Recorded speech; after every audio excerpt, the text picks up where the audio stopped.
Well, winter baseball meetings come here next Monday for the next 4 days next week. I think there's an issue here that nobody's talking nor writing about at this point. I think that the Padres have kind of put a cap on AJ Preller. They do not want to go up above the $233 million luxury tax threshold. That's the new base number, because they've gone over the luxury tax twice already. If you do it a third time, the penalties you pay, it's like a 60% penalty, plus you lose draft picks, plus you lose a chunk of money out of your international signing pool if you go over the thing a third year. I don't think the Padres want to do that. In terms of where they are, I think they've found that the price tags these guys were asking too high. You know, they thought they had a kick at the can at the White Sox first baseman, Jose Abreu. He wound up getting $20 million a year, $60 million total from Houston. Padres could not afford to pay him, that guy, $20 million. They were in on AJ Pollock. He wants a pay hike from where he was with the White Sox at 13. He wants to go to at least 15. I don't think they're going to do that. For some reason, they believe they can be a player with a Red Sox free agent shortstop, Xander Bogaerts. He's represented by Scott Boras. He's getting a lot of action from a lot of different people. I don't think he's coming here for $15 million. I think he's probably going to seek something north of 20. So I think the Padres are kind of running into a wall here, that the marquee guys that they might like, I think, are just a little bit out of their range, because they had to spend $20 million to re-sign Nick Martinez and Robert Suarez. Doesn't mean they can't make other deals. Doesn't mean that there might not be another trade.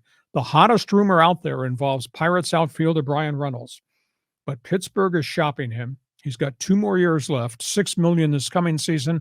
I think it's $9 million the final season. They could afford him, but can they afford what Pittsburgh wants? I was told from Pittsburgh's point of view that they want Adrian Morejon, starting pitcher. They want Luis Campusano, starting catcher, who would be a starting catcher in Pittsburgh. And they want maybe 1 or 2 other elite minor leaguers. Now, that's a pretty steep price to pay, but guy hit 27 home runs. Reynolds hit 292, got a good glove, can play different positions, and you'd own him for 2 more years. So that's where we are with the Padres. What do you think is going to happen? And would you pay that price to get Bryan Reynolds? That's a lot. I mean, there was rumors about Bryan Reynolds last year, but the Pittsburgh, wanted the mother lode for the guy. And, that makes sense from a financial perspective, but the farm system, which used to be the best in baseball, has been depleted so much. How many more, chips does Preller have to play? I do appreciate and understand the whole notion of the salary cap. I mean, Seidler, I know, would probably write a check, but it is the penalties for the draft picks for the international signing that could decimate the team long term.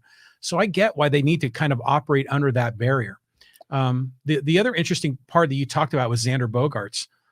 The stories that I'm hearing is that he is buddies with Soto, and they have the same agent, and they're trying to work him to maybe come to San Diego. But imagine if he came here. I mean, the whole infield would be radically changed. So who knows what's going to happen? Yeah, and we haven't even discussed, this will be another arguing point after the winter baseball meetings. Somebody must decide where they're going to play Fernando Tatis. Now, granted, we're not ready to go to Cactus League at this point in time, but that's where we are with the Padres. Keep an eye. It's going to be a very interesting week. They may have to do this via trade, because I don't know that they can do much more in terms of big name free agency. Let's go.